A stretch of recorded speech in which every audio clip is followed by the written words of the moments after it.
कहाँ हुआ? सौभाग्य धाम जिसको कहते हैं, मिथिला में।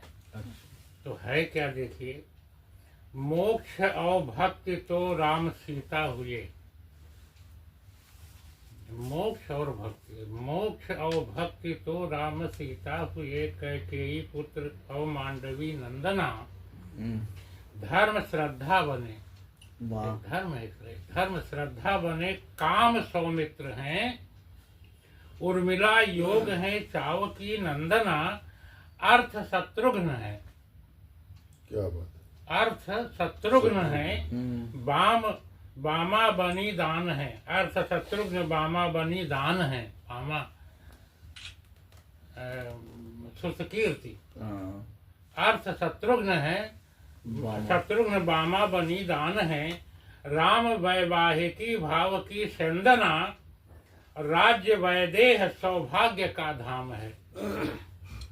ये अयोध्या को भी भाग्य नहीं मिला। राज्य वैदेह सौभाग्य का धाम है, राम बारात की मैं करूं वंदना। बहुत बढ़िया, बहुत अच्छा भाई। और ज्ञान और बोध, यहाँ भी 8 ही लोग हैं। ज्ञान और बोध, दो संख्या पुरुष में ज्यादा हो गया है। पुरुष में ज्यादा हो गया। तो ज्ञान और बोध में, ज्ञान तो सबके पास आ जाता है, किताब पढ़ करके, स्कूल जा करके, प्रयास करके, किंतु बोध जो है वो मुश्किल होता है। बोध जो है का होना, शब्दों का बोध होना, बोध पर देखिए, बोध होना सही ज्ञान सीमांत है। शब्दों का प्रयोग मैंने देखा, बहुत से शब्द प्रयोग किए जा रहे हैं। कहाँ कौन सा शब्द प्रयोग करना चाहिए, पर्यायवाची है इसलिए घसीट लिया लोगों ने, लेकिन वो भाव नहीं है वहाँ। हर शब्द का अलग अलग शब्द का कहाँ कौन सा शब्द प्रयोग होना चाहिए, ये इसका बोध, बोध होना सही ज्ञान सीमांत है, बोध ही बुद्धि की तृप्ति का यान है। सही बात है। कंगोदक ये भी है, बोध ही बुद्धि की तृप्ति का यान है, बोध तो ज्ञान की पावनी वृत्ति है। बोध ही ज्ञान की पावनी वृत्ति है, बोध से ब्रह्म का रूप आधान है। बिना बोध के आप ब्रह्म के स्वरूप का आधान नहीं, ध्यान नहीं कर सकते। बोध ही, बोध से ब्रह्म का रूप आधान है, बोध ही ज्ञान के वृक्ष का पुष्प है। अब चारों वेद, 18 पुराण सब कुछ कंठाग्र कर लीजिए, राम भद्राचार्य की तरह, भद्राचार्य की तरह आप कंठाग्र कर लीजिए, लेकिन प्रेमानंद बनना मुश्किल है। देखिए, दो नाम मैंने ले लिया। कंप्यूटर है, आप कुछ भी बोलिए, सुप्रीम कोर्ट तक जा, जो राम भद्राचार्य के नाते मंदिर बना। उन्होंने कहा कि फला जगह पे सरजू से इतनी इतनी दूरी पर जन्म है, लिखा हुआ, इसको आप पढ़िए, इसका अर्थ निकाल लीजिए, और वहीं जाके पहुंचा जहाँ पर जो राम जन्मभूमि है। सरजू तट से दूरी उन्होंने शास्त्र से बताया। ज्ञान है, तो बोध इनके पास है, प्रेमानंद के पास। तो बोध ही ज्ञान के वृक्ष का पुष्प है, बोध आनंद का मात्र सोपान है। केवल बोध ही से आनंद मिलता है। सही बात है सर। बोध आनंद का मात्र सोपान है, बोध दृष्टा तथा रूप सृष्टा रहा। ऋषि बोध दृष्टा तथा रूप सृष्टा रहा, बोध की बुद्धि से ब्रह्म आख्यान है। क्या बात, बोध की बुद्धि से ब्रह्म आख्यान है। इतना कुछ सुनाया गया कि बोध जिसको हुआ उसने सुनाया है। तो एक प्रसंग, क्योंकि मैं हनुमान का एक आध प्रसंग जरूर सुनाता हूँ, एक के सुनाएंगे, है बहुत। एक आपने सुनाया था नरेंद्र भूषण जी क्या, बहुत अच्छा सुनाया। हाँ सुनाए थे। एक जो है वो देखिए, हनुमान जी से पूछते हैं वो। हाँ वो वाला सुना दीजिए। हाँ, हनुमान जी से पूछते हैं। मैंने भी लिखी है, लेकिन इसमें नहीं है। हनुमान जी का मैंने भी लिखा, लेकिन इसमें नहीं है। यही हो जाता है। जब सिंधु जी, जब रावण ने वायु देवता को बंद कर दिया कारागार में, है ना, इंद्र वगैरह जो बंद थे, जब वायु को बंद कर दिया तो सृष्टि कैसे चली? देखे कहाँ दिमाग गया और कहाँ से मैं लिख रहा हूँ। हनुमान पे कम से कम 25-30 छंद ऐसे हैं जो बिल्कुल चमत्कारिक जो है अर्थ देते हैं। तो जब जो है पवन देवता लंका में बंद हो गए, तब क्या हुआ? आपको बताएं कि बजरंग बली का जन्म हो चुका था। बजरंग बली का जन्म हो चुका था, हनुमान का। हनुमान बंदी बना लिया। अंजनी के जो है पुत्र हैं, और अंजनी जो है अहिल्या की बेटी हैं। अहिल्या का बेटा सतानंद जो है जनक के यहाँ वो पुरोहित हैं, जैसे वशिष्ठ यहाँ है। बहुत ही पुनीत और बड़े ही पवित्र जगह से जो है ननिहाल इनका था गौतम के यहाँ। ऐसे साधारण हनुमान जी नहीं, इनका पुराना इतिहास जब कोई पढ़े तो पता लगेगा बहुत ही सिद्ध परिवार से, ब्लड DNA से आए हैं। तो देखिए जरा, भक्ति के योग में शक्ति संयोग है। जहाँ भक्ति है शक्ति वही है, ज्ञान में शक्ति नहीं है। भक्ति के योग में शक्ति संयोग है, लोक कल्याण में जिंदगी है जिया। राम के दूत हो सर्व प्राभूत हो, द्वार पे जो गया कार्य सारा किया। पितृ बंद लंकापुरी, पितृ से बंद लंकापुरी में जब ही, पितृ से बंद लंकापुरी में जब ही वायु संचार की तीव्र जागी धिया। वायु संचार की तीव्र जागी धिया। जैसे पिता का बंदी वहां जब सुने, तुरंत हनुमान के अंदर जो है वो जग गया, भाव जगा। क्यों? क्योंकि वंश का कर्म ही अंश का धर्म है। बाप को बताना नहीं पड़ता, ये न कहे बेटा ये काम तुम करो। वंश का कर्म ही अंश का धर्म है। श्वास वज्रांग ने सृष्टि को है दिया।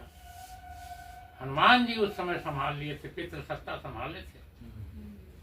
अब ये जो छोटा सा गीत, स्वागत नहीं, वो वाला आपने नहीं पढ़ा। अरे अब दोहराए क्या, बहुत है। अच्छा, हनुमान जी पे काफी सुनाई पड़ी। हनुमान जी पे वो वाला तो अपने मत का सुनाने दो, ज्यादा अच्छा लगता है। नहीं, वो छंद जो है ज्यादा अच्छा सुना है। नहीं, छंद जो है वो है अच्छा। एक सुना दे जब कह रही हैं। राम दिए मणिमाल ललाम, यही जब वाला। आए आप। हाँ वही वाला। राम दिए मणिमाल ललाम, और कपीश्वर देखी घुमाया करे। वाह, क्या बात है। वस्तु सुवस्तु बसे जह राम, वही भव पार लगाया करे। गाया करे। वाह, बहुत सुंदर, बहुत सुंदर। राम नहीं मणिमध्य उसे, हाँ आज आज बजरंग बली। राम नहीं मणिमध्य उसे, वह पत्थर जानी बहाया करे। वाह। अब खोजत जो मणिमध्य सुनाम, वही हनुमान कहाया करे। वाह। मणियों में भी जो राम को खोज रहा हो वो है। आइए एक गीत जो है सुनाते हैं। हरि जी आप सुनिएगा। हरी खुद ही बैठे हुए। यहाँ जागना है कभी तुमको,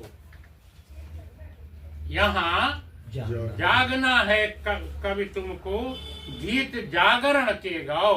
बहुत सुंदर, बहुत सुंदर। यहाँ जागना है कभी तुमको, गीत जागरण के गाओ। बहुत सुंदर। पर पीड़ा, पानी भर गया, पर पीड़ा में रच बस कर तुम, नीति निवारण के गाओ। पर पीड़ा में रच बस कर तुम, नीति निवारण के गाओ। भ्रमित घूम रहा है यह जग, भ्रमित घूम रहा है यह जग, निर्मल पंथ दिखाना होगा। गीता ज्ञान सदृश रचना कर, गीता ज्ञान सदृश रचना कर, तुम्हें सत्कर्म सिखाना होगा। कुरुक्षेत्र सदृश संपूर्ण जगत, यहाँ देखिए, कुरुक्षेत्र सदृश संपूर्ण संपूर्ण जगत पार्थ पुनः है मोह जाल में, वाह पार्थ पुनः है मोह जाल में, साहस बनकर हीन भाव तज, मैत्री धर्म निभाना होगा। बहुत बढ़िया। यहाँ जागना है कवि तुमको, गीत जागरण के गाओ, बहुत पर सुंदर, पीड़ा में रख बस कर तुम नीति निवारण के गाओ। बहुत ज्ञान चक्र के अस्त्र चलाकर, कलम से अपने बुद्धि से ज्ञान चक्र के अस्त्र चलाकर भीति निवारण के धाओ। यहाँ जागना है कवि तुमको, गीत जागरण के गाओ। मरा जा रहा मोह पूर्ति में, स्वार्थ ग्रसित नित कर्म रति है। जिसको देखो, मरा जा रहा मोह पूर्ति में, स्वार्थ ग्रसित नित कर्म रति है। भेद प्रभेद ही शोध बोध है। उसका सारा दिमाग खोज भेद प्रभेद ही शोध बोध है। बनु केंद्र सब लक्ष्य व्रती हैं। हर व्यक्ति सेंटर में अपने को होना चाहता है। तो बनु केंद्र सब लक्ष्य व्रती हैं। कविता तो पर पीड़ा गाती, कविता तो पर पीड़ा गाती। व्यथा कथा निज काव्य नहीं है, व्यथा कथा निज काव्य नहीं है। नहीं समस्या होती कविता, कविता समस्याओं को नहीं गिनाती, सही बात, कविता समाधान समाधान देती है, और नहीं देती है तो नहीं देती है तो वो जो है ग्रसित कविता है, वो ईश्वरीय वाणी वो ग्रसित कविता कहलाती है। भाई जो- सही में कोई गीत हो उसमें संदेश तो आना चाहिए कहीं पे। बहुत बड़ी बात है ये। समाधान होना चाहिए। अपने पुराण यही कहते हैं, ये कवि की वाणी जो है ईश्वर की वाणी है। नहीं समस्या होती कविता, समाधान की नियत नटी है। कवि जो है रास्ता बताता है, समस्याएं नहीं गिनाता, कमियां नहीं समाज के कहता, इन्होंने ये सब कर दिया है, ये भेद प्रभेद जो है गलत है। बहुत बड़ी नहीं बात समस्या होती कविता, समाधान की नियत नटी है। भूल गया रच जिन्हें विधाता, क्या बात है। भूल गया रच जिन्हें विधाता, पथ उद्धरण के गाओ। बहुत सुंदर, भूल गया रच जिन्हें विधाता, पथ उद्धरण के गाओ। यहाँ जागना है कवि तुमको, बहुत अच्छा गीत जागरण के गाओ। बहुत अंतिम अच्छा, छंद, बहुत अंतिम सुंदर। अंतिम पहला सुंदर है। है। तुम तो सर्जक वर्जक कैसा, तुम्हारे सामने कौन रोक सकता है तुम्हें? कवि को कौन रोक सकता है? अगर वो कवि है, ग्रसित है तब नहीं। तुम तो सर्जक वर्जक कैसा, मानवता के पावन मग में। तुम तो सर्जक वर्जक कैसा, मानवता के पावन मग में। ऊर्ध्व रेतस हो तुम्ही सृष्टि के, कवि समझो अपने को, ऊर्ध्व रेतस हो। ऊर्ध्व रेतस कहते हैं जिनकी आत्मा हमेशा ऊर्ध्व माने श्रेष्ठता की तरफ, अच्छाई की तरफ, मानवता की तरफ, सद्गुण की तरफ, सत्कर्मों की तरफ, वो ऊर्ध्व रेतस होता है। कभी ही एक ऐसा है जो ऊर्ध्व रेतस होता है। जैसे दिया दीपक की लौ कभी नीचे नहीं जाती, ऊपर जाती। तो अग्निधर्मा होता है कवि, कवि जो है अग्निधर्मा होता है। तो ऊर्ध्व रेतस हो तुम्ही सृष्टि के, सृजन टपकता है नित पग में। बड़ी परिभाषा दी है कवि की। बहुत बढ़िया भाई। बहुत अच्छी परिभाषा। ऊर्ध्व रेतस हो तुम्ही सृष्टि के, ऊर्ध्व रेतस हो तुम्ही सृष्टि के, सृजन टपकता है नित पग में। यूं ही नहीं विधाता सम हो। 4 कविता लिखे, तुम भी कवि विधाता हो गए। यूं ही नहीं विधाता सम हो, ईश्वर तुम्हें सुझाता सब है। क्या बात है भाई। बहुत सुंदर, बहुत अच्छा सुंदर। ये अच्छा। यूं ही नहीं विधाता सम हो, ईश्वर तुम्हें सुझाता सब है। बहुत वाह बेटा वाह। बहुत बढ़िया। यूं ही नहीं गीत विधाता बहुत सम अच्छा, हो, गीत बहुत अच्छा। हमारे संयोजक जी की तारीफ। जी दादा। यूं ही नहीं विधाता सम हो, ईश्वर तुम्हें सुझाता सब है। ब्राह्मणस्पति बनकर जीना है, एक शब्द और आया, ब्राह्मणस्पति बहुत बड़ा पद है ये। सारे मतलब बुद्धिमानों और ऊर्ध्वरेतसा लोगों में जो सबसे अग्रगण्य हो वहां पहुंचना है। ब्राह्मणस्पति बनकर जीना है, दायित्व निभाना है इस जग में। वाह, कवि बन गए तो फिर बहुत बड़ा काम है ये। दायित्व निभाना है इस जग में, कर्म योनि है। बताओ दुनिया को कि मनुष्य ये कर्म योनि है, और मनुष्य के अलावा जितने जीव में सृष्टि में जीव हैं सब भोग योनि है। भोग योनि, बात सही कह रहा है। ये जगाना जरूरी है। कर्म योनि है, भुक्ति मुक्ति लिख। क्या बात। कर्म योनि है, भुक्ति मुक्ति लिख।